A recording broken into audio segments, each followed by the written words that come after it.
खजुआट एक ऐसा बीमारी है जिसका कोई दवा ही नहीं। कितना भी खजुआ लो पर कोई परवाह नहीं। खजुला खजुला के खून बहा लिया है मेरे दोस्त, फिर भी ऐसा लगता है कि खुजलाया ही नहीं, खुजलाया ही नहीं। जो जो रे खजुअटिया खजुआई दिनों रतिया, जो जो रे खजुअटिया खजुआई दिनों रतिया, मन भरत नहीं भावे खोली के सुती कछिया। खजुअटिया रे खजुअटिया, खजुअटिया रे खजुअटिया, जो जो रे खजुअटिया खजुआही दिनों रतिया, मन भरत नहीं भावे खोली के सुती कछिया। खजुअटिया रे खजुअटिया, खजुअटिया रे खजुअटिया। वहाँ का दर्द भी अब सारी हदें पार कर रहा है, वहाँ का दर्द भी अब सारी हदें पार कर रहा है। जब भी खुजलाता हूँ पड़ोसी आंखें चार कर रहा है।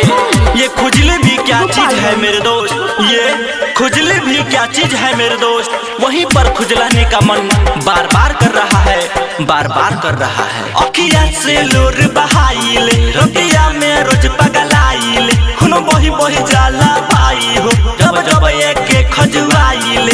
दिने प दिन दोबारा तानी खजुअटिए हमके खाले,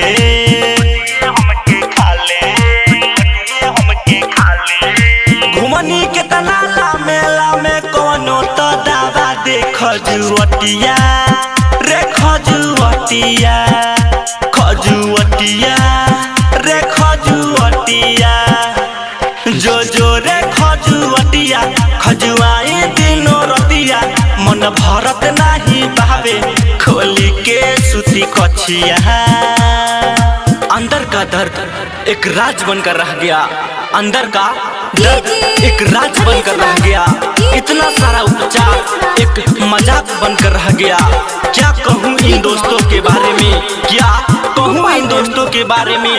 दुश्मन सारा समाज बनकर रह गया, समाज बनकर रह गया।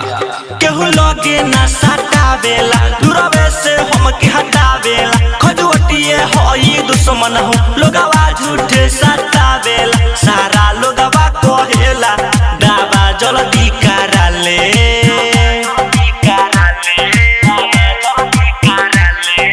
जब जब खजुआई गोलू छोट देले हाथा रे। खजुअटिया रे खजुअटिया, खजुअटिया रे खजुअटिया, जो जो रे खजुअटिया खजुआई दिनों रतिया, मन भरत नहीं भावे खोली के सुती कछिया।